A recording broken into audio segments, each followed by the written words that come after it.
Bismillah,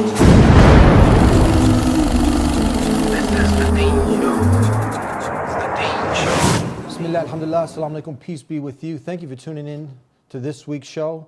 We got Christopher Pavlovich in the studio. This is a brother who accepted Islam from a Croatian background.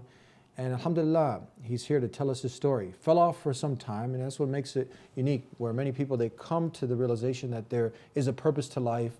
They find it out in Islam, and they start living it, and then the desires take over, friends and family difficulties, and sometimes people fall back to their routines that they developed, bad habits for years. And now he came back, alhamdulillah. So we're going to share his story with you and benefit from his story and see how he actually drifted away and how he came back. It's a really, really incredible show. Don't go anywhere. We'll be right back. This is the Deen Show.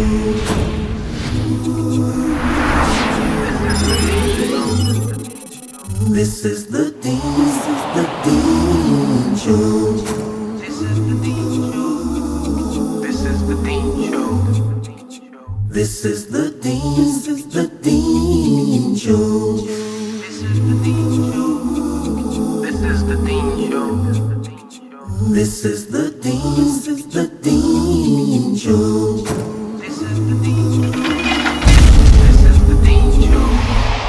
Assalamu alaikum, peace be with you. Assalamu alaikum. Christopher Pavlicek. Yes. How are you doing, brother? Alhamdulillah, I'm good. I'm good. I'm glad to be here. Glad to have you here. And we, Pavlicek, so this is Croatian? Your mother's Croatian and your father is from? My father, on my father's side, we're Bohemian, so that's where the Pavlicek comes from. Yeah. But on the mother's side, yeah, we're Croatian. Now that's really unique. We have so many people. We know Islam is the fastest growing way of life in the world, and so many people are realizing that there's more to life than just partying and play and making money. And you actually realized that at a young age, at the age of 15. Is that right? Yeah, that's right. I first got interested in Islam in mid 90s, early 90s. In hip hop music, in the media, in the movies. Islam was portrayed in a good light at those times, so I kept hearing about it. I got interested in it. Few things in my life made me really think, I should search for a true path. Mm-hmm. So the more I looked into Islam, the concept of one God, it was like everything I was looking for. The idea that all of our worship goes to one Lord, and there's not three in one or different types of gods, different ways to worship. That there's one true path that brought a certain degree of peace to my life, even at a young age.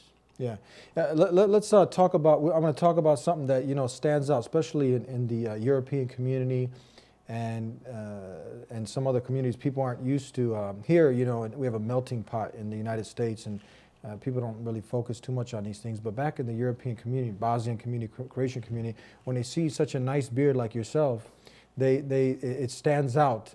So people want to know, like, usually if we mentioned that Croatian background, but now some people think, okay, why does he have a beard? Did he become an Arab? Have you ever had someone question you about your beard? Yeah, even the beard and then just becoming Muslim in general, people will say to you like, oh, you're becoming an Arab now, or you're becoming an Indian. But in my case, I started growing the beard because I found that that's one of the attributes of the Prophet Muhammad, so peace be upon him, and then the other prophets as well. Anytime you look in, Christian or Jewish theology, you see the portraits that they have of the prophets are always with beards. It's a sign of masculinity. So even without knowing all the scientific benefits which are being brought to us now, I did it to look like a Muslim, to resemble those prophets, knowing that they're the best of mankind. Yeah, the World Observer, talking about science, this is really interesting. I mean, we don't actually grow it because of science, but we see a lot of the things that the Creator's told us to do. It's a benefit for us. Right. And there's so many big things, small things. And now, let's say for the beard, I just want to bring this point. The World Observer, they actually published an article talking about, this is from a study done at the University of Southern Queensland. It was published in the Radiation Protection Disseminatory Journal. Now they found, this is them speaking. Now they found in this study that the beard, the beautiful one you're wearing, mashallah, they said that the beard, it blocks 90 to 90% of UV rays. It's a cancer fighting, protecting you from the UV rays, obviously that cause cancer. And it goes on to say that the beard also, along with slowing down the aging process, reducing the risk of skin cancer, all from the beard. Talks about you got asthma, the pollens and dust simply get stuck in the facial hair of the beard. So also protecting you and keeping you looking young and fresh. So this is from a scientific perspective. That's really unique to hear something like that, isn't it? It's great to know. It's great to know, huh? Yeah, it's great to know. I think maybe that's encouragement for some of our brothers who might not be at the beard level yet. Now, it doesn't stop there. It talks about, continuing on, it talks about, the study, the researchers also, they mention that shaving usually causes ingrown hairs and the bacteria infections that lead to acne. So now for the people shaving, it talks about shaving usually causes ingrown hairs and which leads to bacteria and infections leading to the acne. So it's actually, in the study, the shaving is actually bad for you. Okay. So hopefully for the people that got just stuck on the beard, now we can kind of move along from there. Yeah. We can move on from my beard. Look up here, not here. Yeah. Anyway, so continue on. So now you're a young man. You're around 50. Is that right? At 15 years of age, you accepted Islam? Yeah. About well, I grew up on the north side of Chicago, and we wound up inheriting my grandmother's house in Naperville. And when we moved to Naperville, the community was totally different than Rogers Park, where I grew up. Rogers Park is a very diverse part of Chicago. It's like the United Nations. Naperville was not like that at that time. It was very, one type of people out there. So it was kind of difficult for me to fit in at first. And I found myself doing things that I didn't like to do. I was doing some bad stuff, if you will. I was being the bad kid because coming from Chicago, all the kids looked at me as like, oh, Chicago's dangerous and you're gonna get into trouble and all that. So I bought into it to be cool with everybody, to be popular. So I played, the bad guy role and just to make friends, but that wasn't me. I don't have that makeup. I'm not a bad guy. So I was just pretending to be somebody for them. And this is at a young age. This is like 8th grade, freshman year of high school. So it wasn't me. I didn't feel comfortable. So I started searching. And while I'm making that search, schools going over the Middle East, schools going over Africa. The news, like I said before, news is talking about a few wars that are hit close to home. Because at that time was the Bosnian Wars, I'm sure you know. And Bosnians and Croatians are essentially the same people, just a different side of the border. So there's that, and there was a war in Chechnya, which is close to my other side. So Islam just kept coming into my life. Everywhere I would, look at the news. If I listened to the music I listened to, they would be, saying Assalamu alaikum later and stuff to that extent.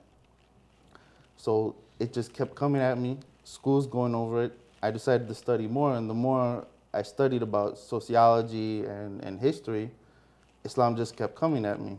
So eventually I came to the conclusion that I'm going to become Muslim because it seems right. Worship one God. What could be more simpler than that? Mm-hmm. It's me and my Creator.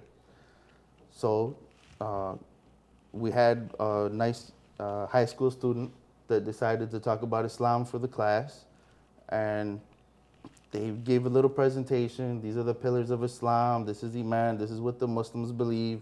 And by that time, I had already decided I'm going to become Muslim. So I wrote the question down, like, how do I become Muslim? And next thing I know, I get a phone call from the local imam. Let's hold right there. You get a phone call from the local imam. They're saying that we got to go to break, so don't lose your place. Okay. We're going to hear the rest of the story. Also, we're going to be talking about a former fighter with the UFC who also accepted Islam. All of that and more here on the Deen Show. We'll be right back. So, Qul huwa Allahu ahad. Say He, Allah is one. God is one. the maker of mankind. Exactly. Allahu Samad. Allah is self-sufficient. He doesn't need food or drink. He doesn't need to rest on the seventh day. Okay, I really had a problem with that even before I knew anything about Islam. God resting sounds like a weak God. Yeah. Lam yalid wa lam yulad. He begets not. He doesn't have any children, nor is he a child or born of anything or anyone. Wa lam yakul lahu kufuwan ahad. And there is nothing co-equal or comparable unto him at all. Nobody. Nothing. Anything we Jesus, can imagine. nobody's comparable to the creator. Nothing. Yeah.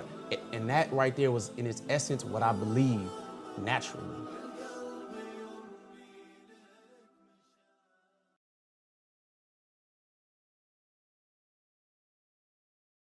Back here on the Deen Show with Christopher Pavlovich. Pavlicek. You know, my friends and guests who become my friends, they know many people who've been on the Deen Show. I usually mess up some names in the first time, so please forgive me.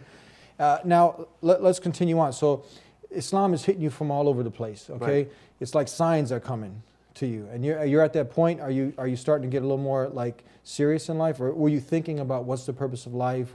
What was your state at that time in life when these signs are coming to you? Like, Right. So these things are coming at me from every angle, Yeah. from visual, from the television, from audio, from the music I'm listening to, and then it's hitting me in school. now you're in class, Right. and now you have someone doing a presentation, and what happens from there? Continue on. Right. They, as you could imagine, the speaker takes questions. So I wrote down the question: how does one, become Muslim? Yeah. So what she did is she turned the information over to the local imam of the masjid. There's a nice masjid there in Naperville. Actually, there's a few now, but I'm dating myself. At that time, there was one. He calls me up. He says, I understand that you would like to become Muslim. And at this point, I've made the decision really based on the most basic, simple explanation of Islam, that they worship one God and not much else. So he talks to me over the phone. And he says, do you believe, that there's only one God? Do you believe that Muhammad is the messenger? And he runs down the list of the beliefs that a Muslim should have.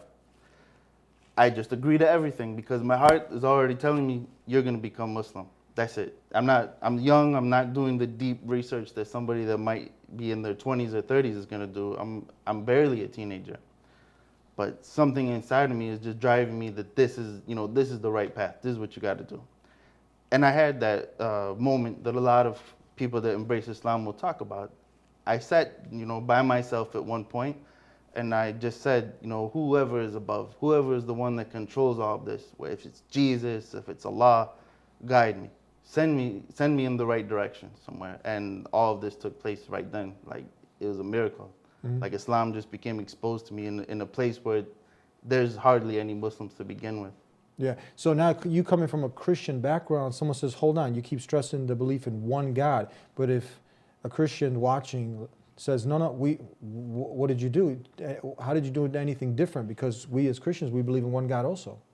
Right. And that's something that a lot of people are confused about, because they say, no, we only worship one God. But at the same time, then what is Jesus' role in your religion? Well, Jesus is God. No. That's where the confusion will hit me, and that's why I couldn't accept it, because Jesus is either the Son of God, or he's a part of God, or he's a separate entity, and we pray to God. And that confusion, that ambiguity, if you will, that just didn't make sense to me, and I could never accept that. Mm-hmm. That Jesus was actually a part of God. Right.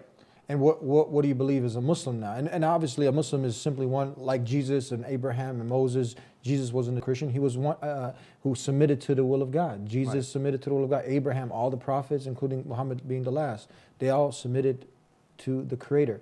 So that's what a Muslim is.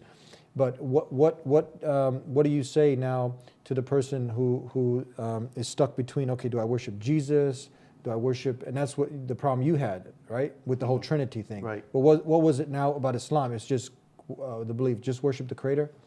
Yeah, in Islam, it's as simple as you can be. And as Muslims, we believe in the revelation that came to Noah and Abraham and Moses and Jesus was basically the same revelation, to worship one God. And even in the Old Testament and the New Testament now, you see that Jesus is praying to God. Moses is praying to God. Abraham is praying to God. So why now am I going to pray to Jesus rather than do what Jesus did, which is pray to God? I couldn't get past that point. And that's another aspect of Islam, is that we love all of these prophets to a level that they're human beings, but they're not godlike. They're the best of mankind, and they came with the revelations for us. You know, they're the example to be followed, hence, you know, our beards. That's one aspect that we're following them in.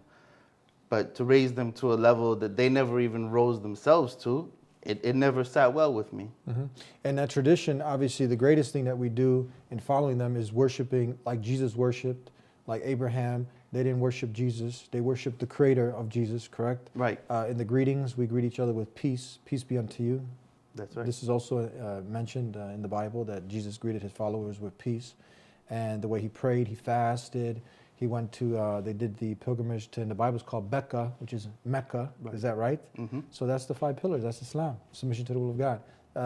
So now in Islam, it's just worshiping the creator, not the creation. It's clear, it's simple, one, and you move out any divinity next to God. So there's no Holy Son or Holy Ghost. It's just God. Right. One God, that's it. That's no it. Trinity. That's it. No need for any additives or preservatives. That's it. We mentioned now a former UFC fighter, and he's actually a really incredible individual. His name is Goran Relic, Okay. and he's actually one of my black belts, black belt under me. And thank God that he's Croatian, and I thought about mentioning him because your mother's Croatian. I believe his mother is also Croatian. He recently, you met him down at, where you guys I believe are? we were in New Jersey at the time. New Jersey. Well, he actually, after that meeting with him in New Jersey, he actually accepted Islam. And I wanted to also talk about, before we go into the rest of your story, many people that they don't understand that you can still remain Croatian, Yes. Serbian, whatever your nationality is, you still remain Greek. But now, if you become a Muslim, that doesn't change any of that. Can you talk about it? Because you didn't stop being Croatian. No, and that's a common misconception, is that, Islam as it is in America, there's a great wave of immigrants that have come here from the Middle East, from Africa and whatnot. So that's what the people see, but they don't realize that it's a faith. It's not a cultural thing. So for a person from Nigeria to be a Muslim is no different than our brother that you mentioned from Croatia being a Muslim, because it's the faith. It's what you believe on the inside. Mm-hmm. So now, for someone like Goran, yourself, you accept Islam. Did you have a lot of resistance from family, from old friends? The resistance that I experienced was from a lack of knowledge. It wasn't like hatred, but my father thought, now you're going to become an Arab. He literally told me that. And it's just because people don't know, they don't have the knowledge to separate the religion from the culture that a lot of people have. Mm-hmm. We're going to take a break, and we'll continue on and wrap things up here with Christopher's story on how he came to Islam, and then we're also going to get in how you kind of drifted away and then ended up coming back. This is very common also today. We're going to also benefit from his experiences here on The Deen Show.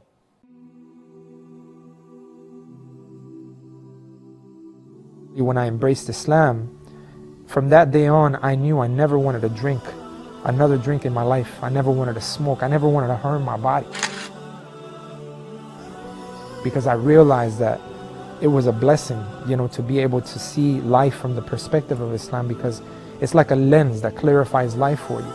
And so I started seeing the clarity of life, and I said, this is what I've been looking for all my life. Now all I have to do is live up to it.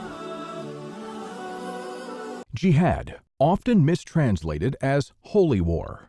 The word jihad means to struggle. Islam does not preach violence. It does not preach vicious holy war. It certainly does not condone terror and suicide bombing. Islam preaches compassion, tolerance, and justice. Find the truth about Islam. Call toll-free 877-WHY-ISLAM. Order your free copy of the Quran today. Back here on The Deen Show, and tell us now, okay, so you accepted the Imam, he calls you, you accept Islam. What did you have to do to accept Islam? I have to bear witness that there's no God but Allah, and that Muhammad is his last and final messenger. Mm-hmm. So that was easy for me to do. I did it over the phone, as a matter of fact. That's it. That's it. I now did someone it over the hearing phone. Allah for the first time, they think, okay, this is some God of the Arabs. Right. What do you say? Just because it's an Arabic word, but no, this is just the name for like the supreme God, the Almighty God. You know, you could translate it in different ways, but we're basically talking about the one who created everything, is in control of all the affairs. Yeah. So we say Allah. You could find people that would say different than that, but we say Allah is Muslim. Jews and Christians who are Arabic speaking, they also, who are Christians, That's right. but they're from the Arab area, they speak, they say Allah, don't they? Yes, they do. Okay, so now you bear witness that there's nothing worthy of worship except the Creator, in Arabic Allah, and Muhammad is the last and final messenger. Now, this would obviously include all, as soon as you make this statement, how does Jesus, Moses, Abraham, how do they all fit in? They are also messengers. So you believe in all of them also? Absolutely. Yeah, Absolutely. You can't be a Muslim without accepting them. yeah, that's deep. So now you accept Islam. Now, the rest of the story, you kind of drifted off. There are so many people, this is in your nature, to worship the Creator, not the creation, to bear witness to this, to acknowledge, that, hey, this creation is not purposeless. There's a purpose behind it. And if I'm going to worship anything, it's not going to be money, sticks, stones, or bones. It's going to be the one who created mankind. So now you bear witness to that, but you kind of drifted off. Tell us about that. Yeah, well, as I explained, the concept of worshiping one God, I think that's an innate quality. I think the majority of mankind, they have that built into them. So they're going to do that. And I accepted that easily. But what happened to me after that is I'm 15, I'm 16 years old, I'm in high school. I wound up moving back towards the city because things got a little difficult with my family, so it was easier for me to live with my grandparents on the southwest side. Once I got there, just the average high school life, a teenager's life, dating, partying, I was overwhelmed by it. So knowing that it's wrong to do it and actually like believing it's wrong to do it are two different things. So yeah, I fell into the clubs, and I fell into gangs and everything, that comes with that, the quest for money, the quest for power, all of that, that became real exciting. You see somebody with a fancy car, you want to be like them. And if you're in an environment where that's kind of looked at as like the top level, that's the best you can do, then you pursue it. And you pursue it. And that's what I did. I went and got involved in that lifestyle. And, a lot of people that I met in that lifestyle, I look back now, sadly, and this is why I'm active in Dawah now. Because there's a lot of people that are like second, third, fourth generation gangbangers in the city of Chicago.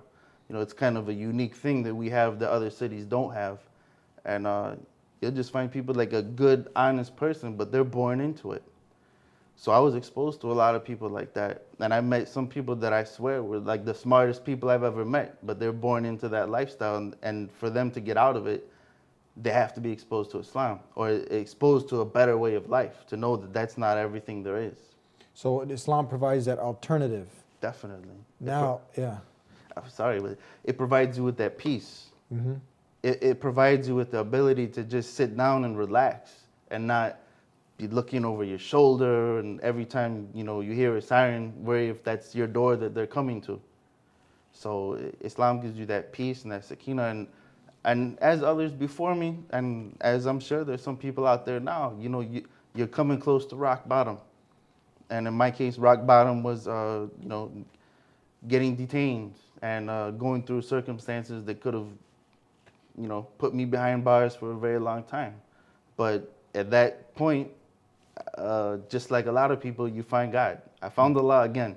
I came back to Islam again because I knew I had no alternatives. I had nothing to help me. I'm in bars, and I know I don't have anybody that's gonna look out for me except Allah. So that dramatic experience will bring you back to Islam, and it happened to me before it was too late. Yeah. I have other friends that they didn't get that opportunity, and Allah took them back earlier. Yeah, so they took them back by them dying. That's Death caught up to them, and that's the reality. We don't know when we're going to die. Death can come at any time. So alhamdulillah, thank God that you came back and you tamed your desires. Yes. And you started living life the right way. So that's something, my next question, what advice do you give for people like, let's say the former UFC fighter, Gordon Reddick, after explaining the purpose of life to him, Islam just makes sense, like it did to you, and all the millions of people that are accepting it's the fastest growing way of life. Worship the Creator, not the creation. Do good, live a good life, and at the end you got paradise. You're not just living for this material world, and it gives you the blueprint on how to live from A to Z. Everything's laid out, and there's no monkey business there. It's not something that you have to do a bunch of mental gymnastics to make it fit. Right. It goes with the human soul, with the mind. So he accepted it. Right? And so many other people are accepting it. But now the challenge is, family, culture, the desires. What advice do you give to someone like himself and other people who also, they've come to Islam, but you see them kind of drifting off? What advice do you have for them? I think some of the best advice you can get is that the concept of worshiping Allah alone, that's something that's easy to do. But when it comes to how do you apply it, how do you apply it? Following the rules that at first might look a little strange to you, like growing the beard, like other aspects. Allah commanded us to do certain things, and sometimes they might not look natural to us. But we find out later, 1,400 years later, scientifically it's proven. Growing the beard is now healthy for you. We're finding this out.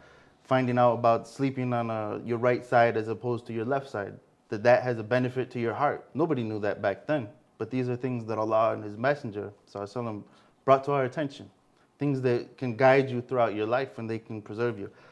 And also, they combine with your existing culture. They fix the problems you had, things like drinking and falling into fornication and stuff like that. They complement the good qualities of your culture, and you can build that all together, and you can, you purify yourself. Mm-hmm.